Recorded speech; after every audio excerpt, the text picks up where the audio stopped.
13ನೇ ವಾಕ್ಯದ ಕಡೆಗೆ ನಿಮ್ಮ ಸತ್ಯವೇದ ತಿರುಗಿಸಿಕೊಳ್ಳಿ. ಯೆರೂಸಲೇಮಿನ ಮುಂದಿನ ಮಹಾವೈಭವ ಆಶೀರ್ವಾದ ನೀವು ಹೊಂದೋದಕ್ಕೆ, ಈ ಮಹಾವೈಭವ, ಯೆರೂಸಲೇಮ್ ಅಂದರೆ ನಾವೇ, ಯೆರೂಸಲೇಮ್ ಅಂದರೆ ದೇವರ ಪಟ್ಟಣ. ಮುಂದಿನ, ಹಿಂದೆ ಅಲ್ಲ, ಹಿಂದೆ ಏನೋ ಸ್ವಲ್ಪ ಇತ್ತು ಅಷ್ಟೇ, ಹಿಂದೆ ಏನೋ ಸ್ವಲ್ಪ ಇದ್ವಿ ಅಷ್ಟೇ. ಈಗ ಮುಂದಿನ ಮಹಾ ವೈಭವ. ದೇವ್ರು ಹೇಳ್ತಾನೆ, ಈ ಯೆರೂಸಲೇಮನ್ನು ನಾನೇನು ಮಾಡ್ತೀನಿ ಗೊತ್ತಾ, ಇದು ಮುಂದೆ ಹೆಂಗಿರುತ್ತೆ ಅಂತಂದರೆ ಮಹಾವೈಭವವಾಗಿರುತ್ತಂತೆ. ಹಲ್ಲೆಲೂಯಾ. ಯೆರೂಸಲೇಮಿನ ಮುಂದಿನ ಮಹಾವೈಭವ ಏನಪ್ಪ ಆಶೀರ್ವಾದ ಅಂತಂದರೆ 13ನೇ ಅಧ್ಯಾಯ ಕೆಳಗಡೆ ನಾನು ಓದ್ತೇನೆ. ನನ್ನ ಪಾದ ಸನ್ನಿಧಿಯ ಮಂದಿರವನ್ನು ವೈಭವ ಪಡಿಸುವೆನು. ಯಾರಪ್ಪ ಈ ಮಂದಿರ? ನೀನು ನಾನು ದೇವರ ಮಂದಿರವಾಗಿದ್ದೇವೆ. ಹಾಗಿದ್ರೆ ಸಂತೋಷ, ವೈಭವ ಪಡಿಸ್ತಾನೆ. ಮಂದಿರವಾಗಿದ್ದರೆ ಆ ಮಂದಿರನ ದೇವರು ವೈಭವ ಪಡಿಸ್ತಾನೆ. ಮೊದಲು ನೋಡ್ಕೊಳ್ಳಿ, ಮಂದಿರವಾಗಿದ್ದೀರಾ? ಯೇಸು ನಿಮ್ಮೊಳಗಡೆ ಇದ್ದಾನ? ಇದ್ರೆ ನಿನ್ನ ಮುಂದಿನ ಜೀವನ ಸಾಧಾರಣವಾಗಿರೋದಿಲ್ಲ, ಮಹಾವೈಭವವಾಗಿರುತ್ತೆ. ಅದನ್ನೇ ಕರ್ತನು ಹೇಳ್ತಾ ಇದ್ದಾನೆ, ನನ್ನ ಪಾದ ಸನ್ನಿಧಿಯ ಆಲಯವನ್ನು ವೈಭವ ಪಡಿಸುವೆನು. ನೀನು ನಾನು ದೇವರ ಮಂದಿರವಾಗಿದ್ದೇವೆ. ತನ್ನ ಜನರನ್ನು ಆತನು ಕರೆದುಕೊಂಡು ಬಂದು ಆತನ ಪವಿತ್ರ ಆಲಯದಲ್ಲಿ ತನ್ನ ಜನರನ್ನು ಉಲ್ಲಾಸಗೊಳಿಸುತ್ತಾನೆ. ನಾನು ನನ್ನ ಪಾದ ಸನ್ನಿಧಿಯ ಮಂದಿರವನ್ನು ವೈಭವ ಪಡಿಸುವೆನು. ನೀನು ನಾನು ದೇವರ ಮಂದಿರವಾಗಿದ್ದೇವೆ. ಈ ಮಂದಿರವನ್ನು ಪರಲೋಕದ ದೇವರು ವೈಭವ ಪಡಿಸುತ್ತಾನಂತೆ. ಹಲ್ಲೆಲೂಯಾ. ಈ ಮಂದಿರವನ್ನು ದೇವರು ವೈಭವ ಪಡಿಸಿದರೆ, ನಿನ್ನನ್ನು ದೇವರು ವೈಭವ ಪಡಿಸಿದರೆ ಅದರ ಆಶೀರ್ವಾದಗಳು ಅದರೊಳಗಡೆ ಅಡಕವಾಗಿದೆ. ವೈಭವ ಪಡಿಸಲಿಲ್ಲ ದೇವರು ಅಂದರೆ ಒಳ್ಳೆಯವರು ನಮಗೆ ವಿರೋಧಿಗಳಾಗ್ಬಿಡ್ತಾರೆ, ಒಳ್ಳೆಯವರು ನಮಗೆ ಕೆಟ್ಟವರಾಗ್ಬಿಡ್ತಾರೆ, ಇರೋದು ನಷ್ಟ ಆಗ್ಬಿಡುತ್ತೆ, ಇರೋದನ್ನು ಕಳ್ಕೊಳ್ತೀವಿ, ದುಃಖ ನಮ್ಮನ್ನು ಹಿಂಬಾಲಿಸ್ಕೊಂಡು ಹೋಗ್ಬಿಡುತ್ತೆ. ಅರೆ ದೇವರ ಮಂದಿರವಾಗಿ ನೀನು ನಾನು ಇರೋದಾದರೆ, ದೇವರು ನಮ್ಮಲ್ಲಿ ವಾಸ ಮಾಡುವುದಾದರೆ, ಈ ಮಂದಿರವನ್ನು ನೀನು ನಾನು ಪರಿಶುದ್ಧವಾಗಿ ಕಾಪಾಡಿಕೊಂಡಿರುವುದಾದರೆ, ದೇವರು ಹೇಳ್ತಾನೆ, ಈ ನನ್ನ ಪಾದ ಸನ್ನಿಧಿಯ ಮಂದಿರವನ್ನು ವೈಭವ ಪಡಿಸುವೆನು. ಹಲ್ಲೆಲೂಯಾ. ಸತ್ಯವೇದದಲ್ಲಿದೆ, 1 ಕೊರಿಂಥದವರಿಗೆ 3ನೇ ಅಧ್ಯಾಯ 6ನೇ ವಾಕ್ಯ, ನೀವೇ ಆಲಯವಾಗಿದ್ದೀರಿ. ಈ ಆಲಯನೇ ಹೊಸ ಒಡಂಬಡಿಕೆಯಲ್ಲಿ ನೀನು ನಾನು ದೇವರ ಆಲಯವಾಗಿದ್ದೇವೆ. ಹಳೆ ಒಡಂಬಡಿಕೆಯಲ್ಲಿ ಸೊಲೊಮೋನನು ಕಟ್ಟಿದ ಆಲಯ, ಆ ಆಲಯದ ಬಗ್ಗೆ ನಾವು ಮಾತಾಡಬಹುದು. ಹೊಸ ಒಡಂಬಡಿಕೆ ನಾವೇ ದೇವರ ಆಲಯವಾಗಿದ್ದೇವೆ. 2 ಕೊರಿಂಥದವರಿಗೆ 6ನೇ ಅಧ್ಯಾಯ ಅದರ 16ನೇ ವಾಕ್ಯ, ನೀನು ನಾನು ಜೀವ ಸ್ವರೂಪನಾದ ದೇವರ ಮಂದಿರವಾಗಿದ್ದೇವೆ. ಯಾವಾಗಲೂ ನಮ್ಮನ್ನು ನೋಡ್ಕೊಳ್ಬೇಕು, ನಾವು ಯಾರು. ಪರಿಶುದ್ಧಾತ್ಮನು ನಮ್ಮೊಳಗಡೆ ವಾಸ ಮಾಡುತ್ತಾನೆ. ನೀನು ನಾನು ಕರ್ತನಿಗೆ ಮಂದಿರವಾಗಿದ್ದೇವೆ. ಹಲ್ಲೆಲೂಯಾ. 14ನೇ ವಾಕ್ಯ ಹೇಳುತ್ತೆ, ನಿನ್ನನ್ನು ಕುಗ್ಗಿಸಿದವರ ಸಂತಾನದವರು ನಿನ್ನ ಬಳಿಗೆ ತಗ್ಗಿ ಬಗ್ಗಿ ಬರುವರು. ಯಾವಾಗ ದೇವರೊಂದು ವ್ಯಕ್ತಿನ ವೈಭವ ಪಡಿಸ್ತಾನೋ, ಯಾವಾಗ ಒಂದು ವ್ಯಕ್ತಿನ ದೇವರು ಘನಪಡಿಸ್ತಾನೋ, ಯಾವಾಗ ದೇವ ಮಕ್ಕಳನ್ನ ದೇವರು ಆಶೀರ್ವದಿಸ್ತಾನೋ, ವಿರೋಧಿಗಳಿರೋದಿಲ್ಲ. ಅವರು ವಿರೋಧಿಗಳಾಗಿದ್ದರೂ ಕೂಡ ನಮ್ಮನ್ನು ದೇವರು ಘನಪಡಿಸೋದ್ರಿಂದ, ದೇವರು ನಮ್ಮನ್ನು ಮಹಿಮೆ ಪಡಿಸೋದ್ರಿಂದ, ದೇವರು ನಮ್ಮನ್ನು ವೈಭವ ಪಡಿಸೋದ್ರಿಂದ, ನಮ್ಮನ್ನು ಕುಗ್ಗಿಸಿದವರು ನಮ್ಮ ಬಳಿಗೆ ಹೆಂಗೆ ಬರ್ತಾರೆ ಗೊತ್ತಾ? ತಗ್ಗಿ ಬಗ್ಗಿ ಬಂದು ಅವರು ಮಾಡಿದ ತಪ್ಪುಗಳಿಗೆ ಪಶ್ಚಾತ್ತಾಪ ಪಟ್ಟು ಅಂತ ತಗ್ಗಿ ಬಂದು ನಮ್ಮ ಮುಂದೆ ನಿಲ್ತಾರೆ. ಅವಾಗ ಹೇಳಬೇಕು, ಕರ್ತನು ನನ್ನನ್ನು ಈ ಜನರ ಮುಂದೆ ವೈಭವ ಪಡಿಸಿ. ಕರ್ತನು ನಮ್ಮನ್ನು ವೈಭವ ಪಡಿಸಿದ್ದಾನೆ. ನಿನ್ನನ್ನು ಕುಗ್ಗಿಸಿದವರ ಸಂತಾನದವರು ನಿನ್ನ ಬಳಿಗೆ ತಗ್ಗಿ ಬಗ್ಗಿ ಬರುವರು. ನಿನ್ನನ್ನು ಅಸಡ್ಡೆ ಮಾಡಿದವರೆಲ್ಲರೂ ಹಲ್ಲೆಲೂಯ. ನಿನ್ನ ಕಾಲ ಕೆಳಗೆ ಅಡ್ಡ ಬಿದ್ದು ನಿನ್ನ ಯೆಹೋವನ ಪಟ್ಟಣ. ನಿನ್ನನ್ನು ಅಸಡ್ಡೆ ಮಾಡಿದವರೆಲ್ಲರೂ ನಿನ್ನ ಕಾಲ ಕೆಳಗೆ ಅಡ್ಡ ಬಿದ್ದು ನಿನ್ನ ಯೆಹೋವನ ಪಟ್ಟಣ, ಇಸ್ರಾಯೇಲಿನ ಸದಮಲ ಸ್ವಾಮಿಯು ಚಿಯೋನ್ ಎಂದು ನಿನ್ನನ್ನು ಕೊಂಡಾಡುವರು. ನೀನು ಸರಿಯಿಲ್ಲ ಹೇಳ್ಬಾರ್ದು ಯಾರು. ಅಂದ ಬಾಯಿಗಳು ತಕ್ಷಣ ಮಾತಾಡಬೇಕಪ್ಪ, ನಿನ್ನಿಂದಾನೇ ನಾನು ಬದುಕಿದ್ದೀನಿ, ನಿನ್ನಿಂದಾನೇ ನಾನು ಜೀವಿಸ್ತಾ ಇದ್ದೀನಿ ಹೇಳಿದ್ರೇ ದೇವ್ರಿಗೆ ಮಹಿಮೆ. ಆಗಲೇ ನಾವು ದೇವರ ಮಕ್ಕಳು, ಆಗಲೇ ನಾವು ಆಶೀರ್ವದಿಸಲ್ಪಟ್ಟವರು. ನಿವಾಸಿಗಳು ಬಿಟ್ಟು ಬಿಟ್ಟು ದ್ವೇಷಕ್ಕೀಡಾದ ಯಾರು ಹಾದು ಹೋಗದ ನಿನಗೆ ನಾನು ನಿತ್ಯ ಶ್ರೇಷ್ಠತೆಯನ್ನು ದಯಪಾಲಿಸಿ ನಿನ್ನನ್ನು ತಲತಲಾಂತರಗಳಿಗೆ ಉಲ್ಲಾಸಕರವಾಗುವಂತೆ ಮಾಡುವೆನು. ಅದಕ್ಕೆ ನಾನು ನನ್ನ ಪಾದ ಸನ್ನಿಧಿಯ ಆಲಯವನ್ನು ವೈಭವಗೊಳಿಸುವೆನು. ಆತನು ವೈಭವ ಪಡಿಸಿಬಿಟ್ರೆ ನಿತ್ಯ ಶ್ರೇಷ್ಠತೆ ದಯಪಾಲಿಸಿ ನಿನ್ನನ್ನು ತಲತಲಾಂತರಗಳಿಗೆ ಉಲ್ಲಾಸಕರವಾಗುವಂತೆ ನೀನು ಯಾವಾಗಲೂ ಸಂತೋಷವಾಗಿರುವಿ. ನೆನ್ನೆ ಸ್ವಲ್ಪ ಸಂತೋಷವಾಗಿದ್ದು ಇವತ್ತು ದುಃಖ ಪಟ್ಕೊಂಡಿರೋದಿಲ್ಲ. ನೆನೇನೋ ಸ್ವಲ್ಪ ಉತ್ಸಾಹವಾಗಿದ್ದುಬಿಟ್ಟು ಅಯ್ಯೋ ಅನ್ನೋದಿಲ್ಲ. ನಾಳೆ ನೀನು ತಲತಲಾಂತರಗಳಿಗೆ. ಇದೇ ದೇವರು ಒಂದು ವ್ಯಕ್ತಿನ ವೈಭವ ಪಡಿಸ್ಬಿಟ್ರೆ, ಒಂದು ಕುಟುಂಬನ ದೇವರು ವೈಭವ ಪಡಿಸ್ಬಿಟ್ರೆ ಅವರು 1000 ತಲೆಮಾರುಗಳಿಗೆ ಆಶೀರ್ವಾದ. ಅದಕ್ಕೆ ದೇವರು ಹೇಳ್ತಾನೆ, ನಾನು ನನ್ನ ಪಾದ ಸನ್ನಿಧಿಯ ಮಂದಿರವನ್ನು ವೈಭವ ಪಡಿಸುವೆನು. ಪಡಿಸಬೇಕು. 100ಕ್ಕೆ 100 ಒಪ್ಪಿಸ್ಕೊಟ್ಬಿಡಿ.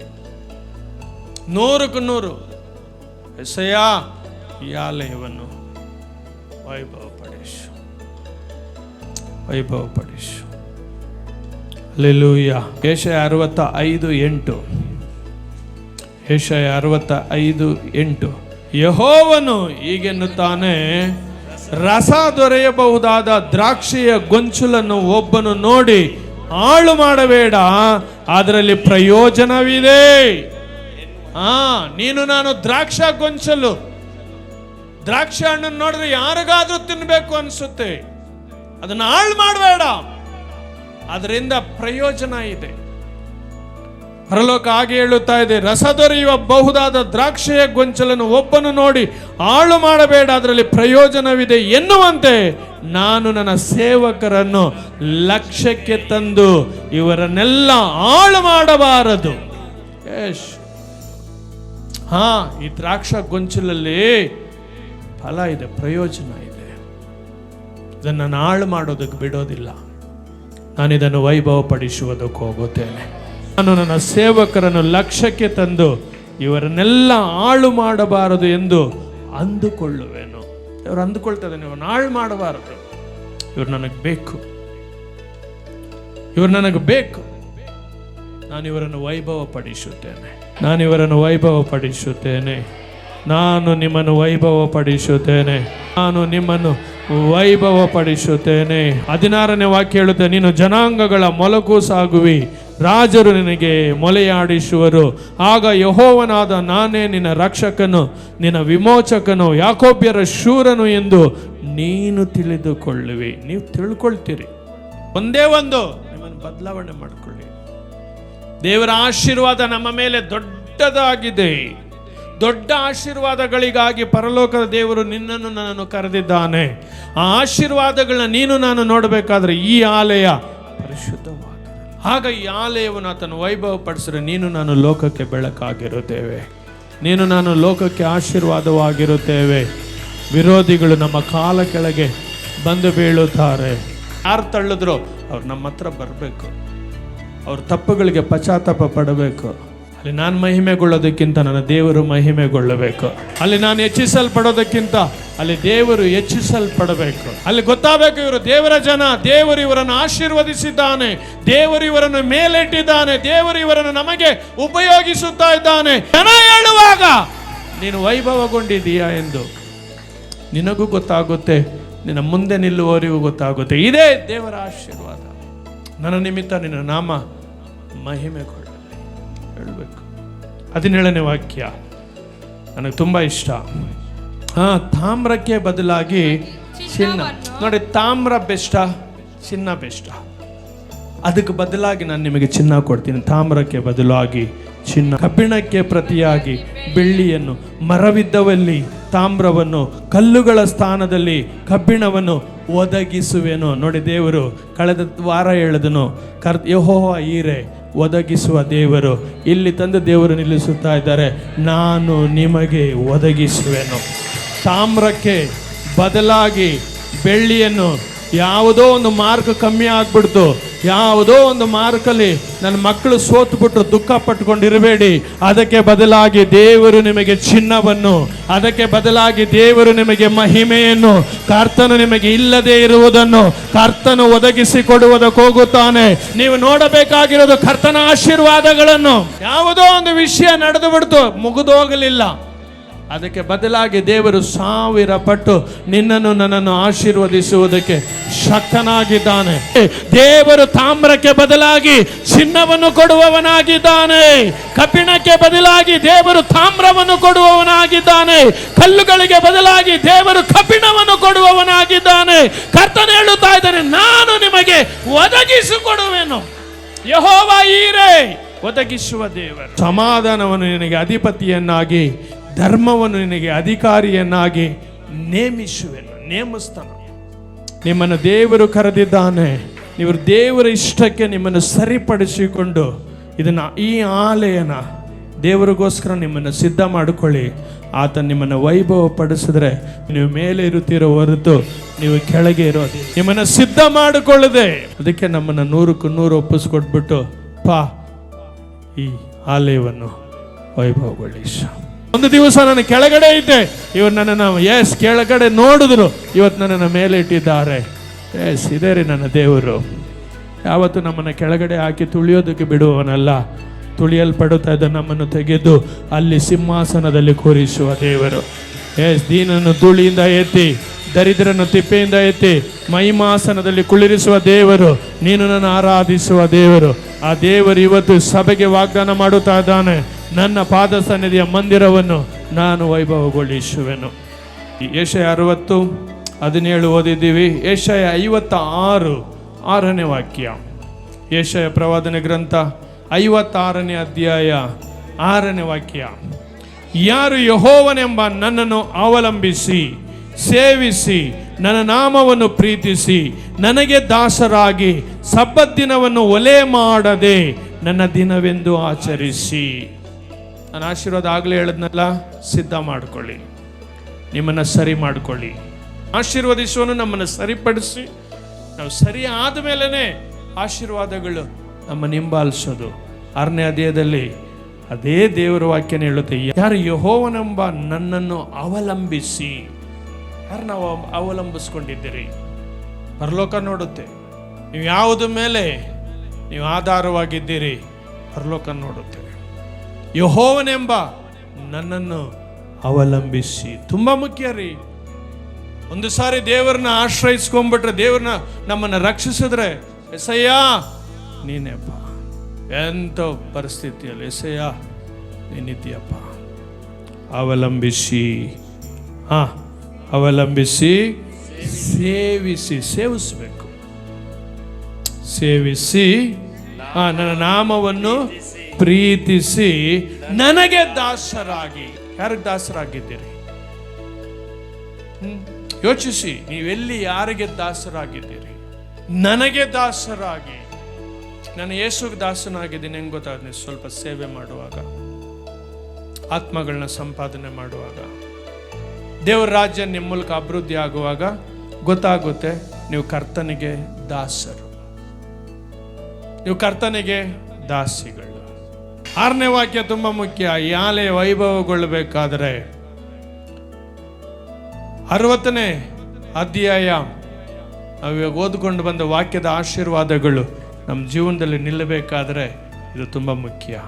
ಯಾರು ಯೆಹೋವನೆಂಬ ನನ್ನನ್ನು ಅವಲಂಬಿಸಿ ಸೇವಿಸಿ ನನ್ನ ನಾಮವನ್ನು ಪ್ರೀತಿಸಿ ನನಗೆ ದಾಸರಾಗಿ ಸಬ್ಬತ್ ದಿನವನ್ನು ಒಲೆ ಮಾಡದೆ ನನ್ನ ದಿನವೆಂದು ಆಚರಿಸಿ ಅವರನ್ನು ನಾನು ನನ್ನ ಪವಿತ್ರ ಪರ್ವತಕ್ಕೆ ಬರಮಾಡಿ ಅವರನ್ನು ನನ್ನ ಆಲಯದಲ್ಲಿ ಉಲ್ಲಾಸಗೊಳಿಸುವೆನು. ಇದೇ ಆಶೀರ್ವಾದ. ಆತನ ವೈಭವ ಪಡಿಸಬೇಕಂದ್ರೆ ಆತನಿಗೆ ಕೊಡಬೇಕಾದ ಘನತೆ, ಆತನಿಗೆ ಸಲ್ಲಿಸಬೇಕಾದ ಮಹಿಮೆ ಸಲ್ಲಿಸಿ ಸಪಾ ಅಂತ ನಿಂತರೆ ಈ ಆಲಯವನ್ನು ವೈಭವಗೊಳಿಸುತ್ತಾನೆ. ಈ ಆಲಯದ ಮುಂದಿನ ವೈಭವ ಹೆಂಗಿರುತ್ತಂದ್ರೆ ಮಹಾವೈಭವ. ಆತ ನಮ್ಮನ್ನು ಘನಪಡಿಸ್ಬಿಟ್ರೆ ಸಾಕು. ದೇವರು ಒಂದು ವ್ಯಕ್ತಿನ ಮಹಿಮೆ ಪಡಿಸ್ಬಿಟ್ರೆ, ಅಯ್ಯೋ ಅವ್ರು ನಿಮ್ಮ ಮನೇಲಿ ಬಂದು ಕಾಲಿಟ್ರೆ ಸಾಕು, ಅವ್ರೇನೋ ಒಂದು ಸಂತೋಷನ ಅನುಭವಿಸ್ಕೊಂಡು ಹೋಗ್ಬಿಡ್ತಾರೆ. ನಿನ್ನ ಮನೇಲಿ ಬಂದು ರಕ್ಷಣೆಗೊಂಡು ಹೋಗ್ಬಿಡ್ತಾರ, ನಿನ್ನ ಮನೇಲಿ ಬಂದು ಬಿಡುಗಡೆ ಆಗ್ಬಿಟ್ಟು ಹೋಗ್ಬಿಡ್ತಾರ, ನಿನ್ನ ಮನೇಲಿ ಬಂದು ಸರ್ವಶಕ್ತನಾದ ದೇವರನ್ನ ನೋಡ್ಬಿಟ್ಟು ಹೋಗ್ಬಿಡ್ತಾರ. ಇದೇ ಆಶೀರ್ವಾದ. ಅದಕ್ಕೆ ದೇವರು ನಮ್ಮನ್ನು ಘನಪಡಿಸ್ಬೇಕು, ಮಹಿಮೆ ಪಡಿಸ್ಬೇಕು. ಈಗ 7ನೇ ವಾಕ್ಯ ಹೇಳುತ್ತದೆ, ಅವರೆಲ್ಲರೂ ನಾನು ನನ್ನ ಪವಿತ್ರ ಪರ್ವತಕ್ಕೆ ಬರಮಾಡಿ ನನ್ನ ಪ್ರಾರ್ಥನಾ ಆಲಯದಲ್ಲಿ ಅವರನ್ನು ಉಲ್ಲಾಸಗೊಳಿಸುವೆನು. ನನ್ನ ಯಜ್ಞವೇದಿಯಲ್ಲಿ ಅವರು ಅರ್ಪಿಸುವ ಸರ್ವಾಂಗ ಹೋಮಗಳು, ಯಜ್ಞಗಳು ನನಗೆ ಮೆಚ್ಚುಗೆಯಾಗುವವು. ನೀವು ಬಂದಿಲ್ಲ ಆರಾಧನೆ ಮಾಡಿ ಪ್ರಾರ್ಥನೆ ಮಾಡಿದರೆ ದೇವರು ಅದನ್ನು ಮಹಿಮೆ ಹೊಂದಬೇಕು. ನನ್ನ ಆಲಯವು ಎಲ್ಲ ಜನಾಂಗಗಳಿಗೆ ಪ್ರಾರ್ಥನಾ ಆಲಯವೆನಿಸಿಕೊಳ್ಳುವುದು. ಕರ್ತನಾದ ಯೆಹೋವನು ನುಡಿಯುವುದೇನೆಂದರೆ, ನಾನು ಕೂಡಿಸಿದ ಇಸ್ರಾಯೇಲರೊಂದಿಗೆ ಇನ್ನೂ ಹಲವರನ್ನು ಕೂಡಿಸುವೆನು. ಇದು ದೇವರಿಂದ ಕೂಡಿಸಲ್ಪಟ್ಟ ಜನರು, ಇದು ಕರ್ತನಿಂದ ಕೂಡಿಸಲ್ಪಟ್ಟ ಇಸ್ರಾಯೇಲರು. ಈ ದೇವರ ಪಾದ ಸನ್ನಿಧಿಯ ಆಲಯವನ್ನು ವೈಭವಗೊಳಿಸುವುದಕ್ಕೆ ಮತ್ತೊಂದು ಗುರುತೇನಪ್ಪ ಅಂದ್ರೆ, ಒಂದು ಕರ್ತನು ಯಾರು ನಮ್ಮನ್ನು ಕುಗ್ಗಿಸಿದ್ರು, ಯಾರು ನಮ್ಮನ್ನು ಒಂಥರ ನಿರಾಕರಿಸಿದ್ರು, ಯಾರು ನಮ್ಮನ್ನು ಕೇವಲ ಪಡಿಸಿದ್ರು, ಅವರೆಲ್ಲ ತಗ್ಗಿ ಬಗ್ಗಿ ನಮ್ಮ ಹತ್ರ ಬರೋದಕ್ಕೆ ಹೋಗ್ತಾರ. 2ನೇ ಆಶೀರ್ವಾದ, ಈ ಇಸ್ರಾಯೇಲರೊಂದಿಗೆ ಕರ್ತನು ಇನ್ನೂ ಅನೇಕರನ್ನು ತಂದು ಕೂಡಿಸುವುದಕ್ಕೆ ಹೋಗುತ್ತಾ. ಕೀರ್ತನೆ 55:5ನೇ ವಾಕ್ಯ ಹೇಳುತ್ತೆ, ನಿನ್ನನ್ನು ಆತನು ವೈಭವಪಡಿಸಿರುವುದರಿಂದ ಜನಾಂಗಗಳು ನಿನ್ನ ಬಳಿಗೆ ಓಡಿ ಬರುವವು.